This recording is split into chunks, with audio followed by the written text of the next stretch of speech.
I'm Leah, my pronouns are they, them. I'm Chloe, my pronouns are she, her. I'm Alexander, my pronouns are he, him. I'm one of the youth workers. I was lead facilitator on the project. I'm another one of the youth workers. Oh. It took place in Cheshire City Centre. It's a very historic city, there's so much going on. This project is very much like a collaboration between us and the young people, where we've really gone to as many lengths as possible to provide a space for as many people as possible. So that involves giving the young people a chance to have a say in what they want to do, and very much catering the sessions around what is feasible for us as youth workers, as facilitators, within our budget and our time and that kind of thing, while also doing what they want to do, and sort of expanding upon the skills that they have. I think there's a need for a programme like this everywhere.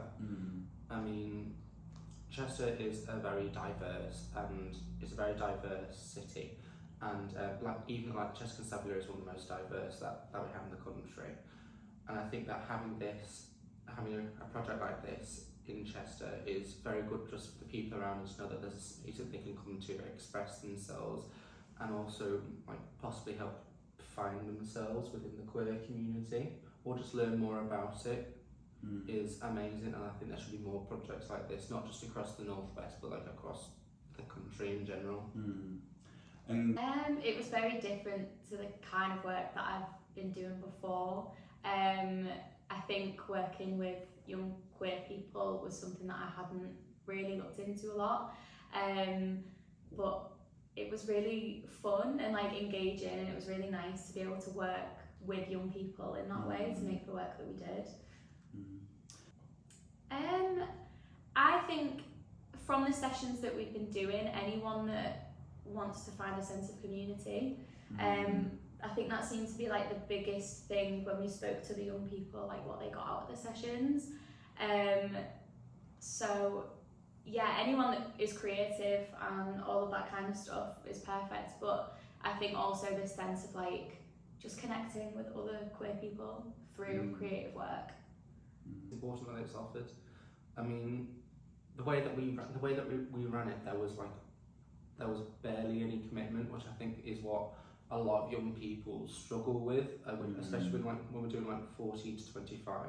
That's when they're getting into that's when that's GCSEs into college, possibly university years as well, when their primary commitment is going to be on other things, and having this space is going to be the best thing.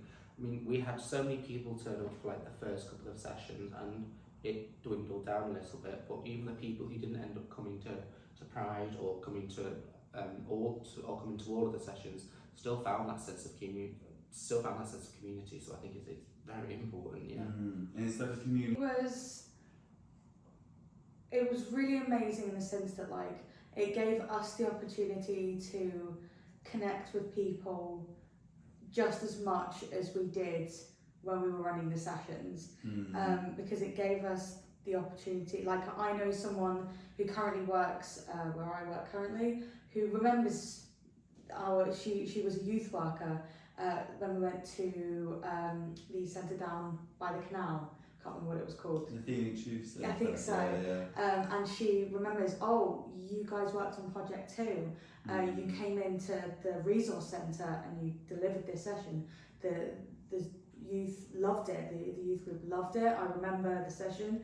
It was an amazing session. So even though we may have only got 1 or 2 people visiting from that youth group, the impact that it's had has lasted still well throughout the rest of the year, and it probably has connected with a lot of different people in different ways. People definitely would have heard about it through these young people.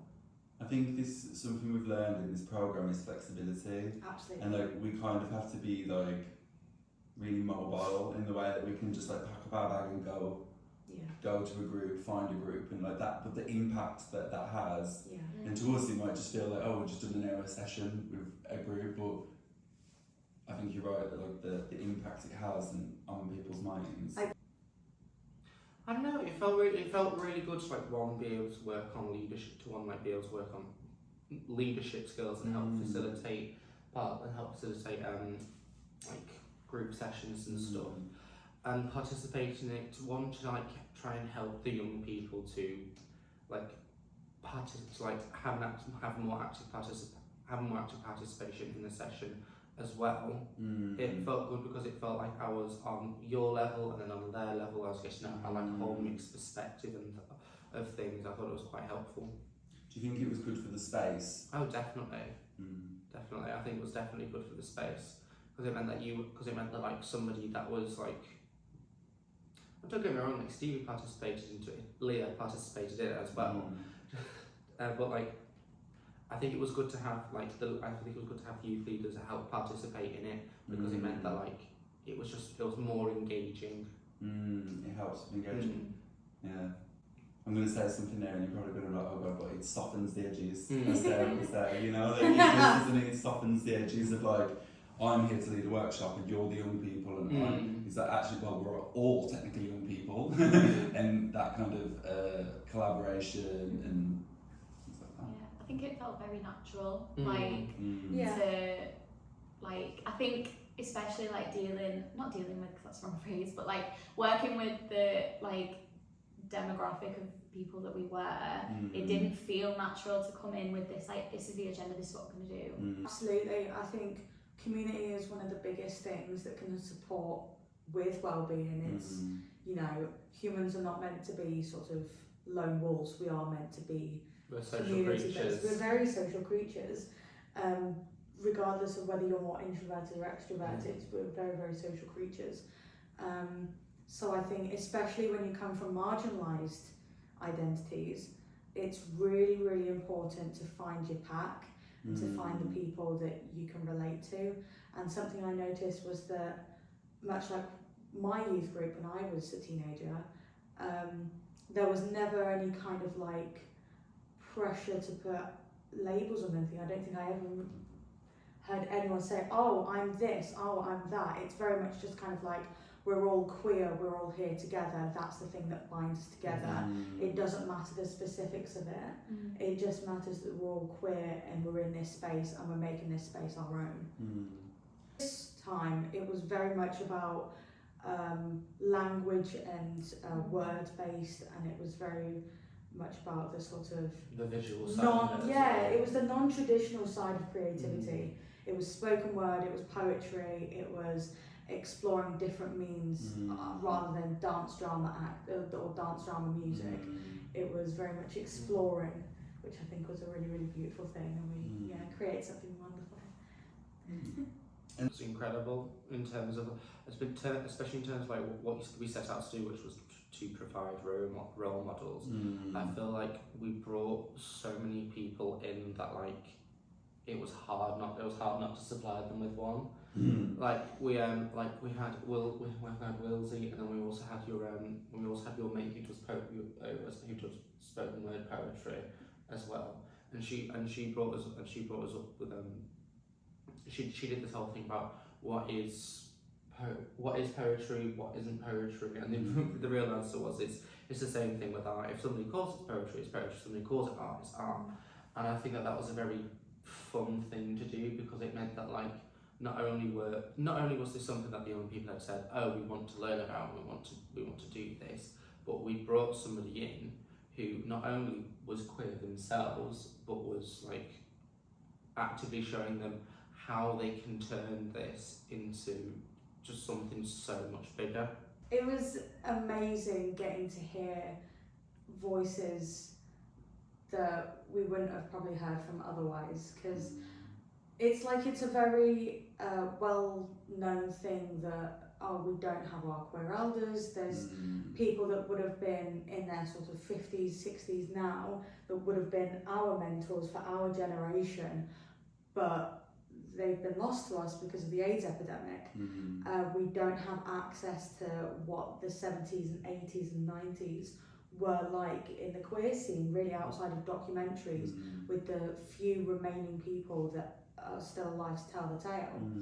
So it was really great to have people like Silver Rainbows and Proud Mary, just all these people coming in and saying, this was my experience, I grew up in this era, this is my story, here are pictures, here are documents, here are real, like, we're still here, we're still here for you to connect to. And I think it really helped bridge the gap between us and them, and really provided an opportunity for us all to realise that age is literally the only thing that separates us. A lot of us have very, very similar experiences. And yeah. Do you remember when we went to that one youth group and we asked them if they knew anything about like the AIDS kind of epidemic? And they knew nothing. So I feel like this is something that, you know, I mean, me, Alex and Chloe, and you yourself as well, Connor, we will probably know the AIDS epidemic through things like It's a Sin, like the TV show, and we'll know about it through, oh, Freddie Mercury had it, that kind of thing. It's also the thing of, like, it's not always something that's talked about a lot within the education system. Like, don't get me wrong, like during like PGCE and stuff, I forget what it's called in school, it's like citizenship or like PSHE. They'll do things about, yes, like civil rights and gay rights, they'll do something like that, but they won't touch on like a wider part of queer, they won't touch on like a wider part of queer history. Which is, I suppose, an aftermath of, you know, Section 28, Maggie Thatcher. And it's just been really, really important, I think, that, you know, in the few years that separates us from the generation sort of like below us, how much, I mean, we don't even know a lot. We've learned quite a lot. And we've taught it to ourselves. And we've taught it to ourselves, but they don't know anything because they don't know where to find these resources. So projects like this are genuinely having like a community-wide impact, because we can connect the younger people to the older people and bring these stories together and help them understand these things.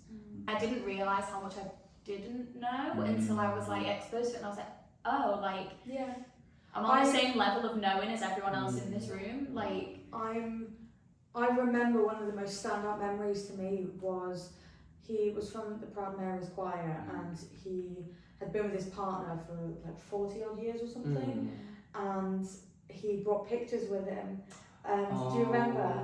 And he brought pictures with him with his partner, and there was one where they were still very young and very soon after getting together, and just seeing the way that they looked at each other, and it was just like, it had all of us almost like in tears, and that was like a really beautiful moment, because it was like queer love and queer, it just brings so much queer joy to see all this, and we never would have had that experience if we hadn't had this project. Seeing queer love stand the test of time through pictures is really, really, really beautiful. It was a really interesting way to bring my like original practice, so to speak, like back into this project in a different way. It was really interesting to kind of think about my experiences in the position that I was in, where the young people kind of are going through now, but also looking at where I'm at now, and like how this project has like enabled me to like give back and like share a different perspective, I think.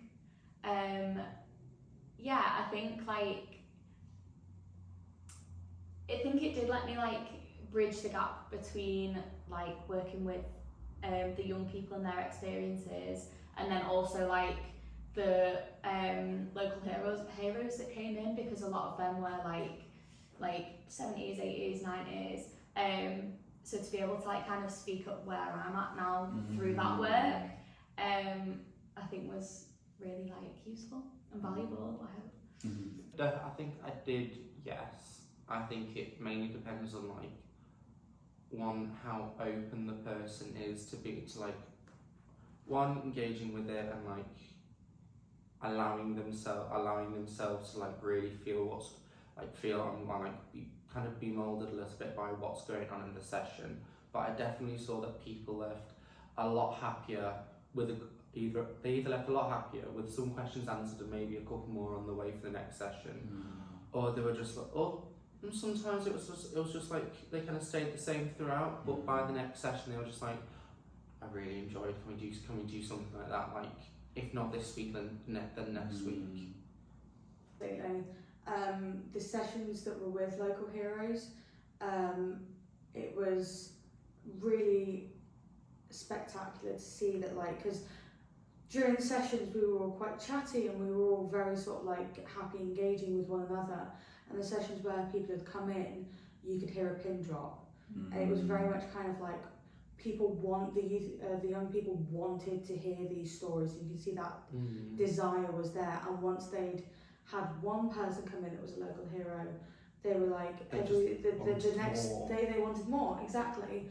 And it was really great to see how they kind of like engaged with asking questions, or maybe they were writing down notes. We all had notebooks, and they were all fascinated with looking at the pictures that they may have brought in, or looking at documents that they may have brought in, that kind of thing. And everyone was just like incredibly gentle, and it kind of was great to see that full spectrum throughout the project of going from sort of like almost hesitancy because we're a room full of strangers, to going from exploring the kind of connections we can all make with each other, to very much sort of like lots of laughs and lots of jokes, to kind of gentleness and sensitivity, to joy, to laughter, more sensitivity, that kind of thing. It was really, really great to see the full spectrum of it all. And we kind of spoke as well about like kind of like past, present, future. So like we kind of looked back, but also like yesterday when we was at Pride, like that was a present moment, but we kind of made that as his history, isn't it? Like we've made history, and you think about some of the young people, and us included, like we'll remember that for forever probably. And then thinking forwards, we've captured that, we've documented it, we've got photography, we've got artwork, we've got banners. You know, like so the future, like this will be remembered. And accessibility was really at the centre of like all of the work that we did, and every decision that we made as we kind of went through the project. It was always at the centre, because I think without accessibility you can't achieve any of the other aims that we set out to do. But I think we really achieved that, and from speaking to the young people, like they really feel like we did create a space for them that was exactly what they needed it to be, in whatever way they wanted it to be, which I think was really, really good. I think it was key to the space that we were able to make. Like every decision we made as well, like was a response of what the young people wanted. And I think working with the kind of people that we were, like the fragility but also that sense of flexibility was really important in creating that space and having that space for them, if that makes sense. I think the effect on the young people has been important, which was the point. But I feel like it's had a profound impact on us as well. Contributing, I never thought of, doing any like spoken word stuff or any poetry stuff or whatever. And the one that I did wasn't the finished draft, but it was one that I'm still very, very proud of. And I realised along the way of writing it, of going through this sort of journey of writing it, that like I can see sort of like the pinpoints of, especially like the last bit of saying like, that I kind of come full circle in the sense of like I'm a lot more comfortable now, as someone who is very proudly of not being somewhere in the gender weird ether space, of exploring sort of like femininity as well as masculinity. Whereas as a teenager, I didn't want to be associated with femininity at all. And so that was something that I never really kind of realised until I was doing this spoken word stuff. And I realised that comments that my friends from work and that my dad and stuff like that, people had said to me, that I realised, as I've come out and as I've explored this part of myself, I've been able to connect with so many different parts of myself and feel more secure in them. And it's been really, really amazing for me personally to get to do that. The effect, like, I agree with you in the sense of the effect on us as facilitators and young people has been really big, but I think for me the real effect has been like being able to help and guide young people through the experiences that we didn't have guidance in. Absolutely. And I think like being a part of like enabling that growth and giving them like the tools that we weren't able to have, I think like has been and will continue to be really valuable. Like I particularly noticed in quite a few of the participants that in the beginning of the sessions, like there was like I think a lot of like self-doubt and like being unsure and like maybe uncomfortableness a little bit, and like in the conversations we had, like just reassuring them that those things are okay to be there, and like, you know, even if that is always there, it's just a part of it. And like I think, yeah, being able to share like my experience and like pass that on to young people, I think has been like the biggest effect for me. I agree with both of you. I think that there's been a massive like effect on us, not just in like being able to like help guide other people, but also ourselves learning more about our own community from like the from the Queer Heroes. And then like it's the same thing with the participants. Like I've definitely seen a massive change in some of them. I mean, like for example, like one of them was so quiet. One of the two that came to Pride, one of them used to be so quiet, and then like all of a sudden they're bringing like their friends along and like people and being in the parade. Like I'm just so happy that they felt comfortable. One, to bring more people into this, and two, the fact that they felt comfortable to like march with us as well, and that it was something that they wanted to do. It didn't feel like it was something that they had to do. And I noticed as well that I know you're talking about that they were very, very quiet right at the start, and they were almost hesitant to talk about their pronouns and their identity. And by the time we got to Pride, we didn't see them for quite a while, and then the last 1 or 2 sessions before, they were suddenly in sessions again, and then we were at Pride. And when we all went round, we all got together, just sort of like saying, hello, you know, this is who we are. They were like, oh yeah, my name's this, my pronouns are X, Y, Z. And it was really great to go, oh wow, you found your voice. Yeah. It was very beautiful.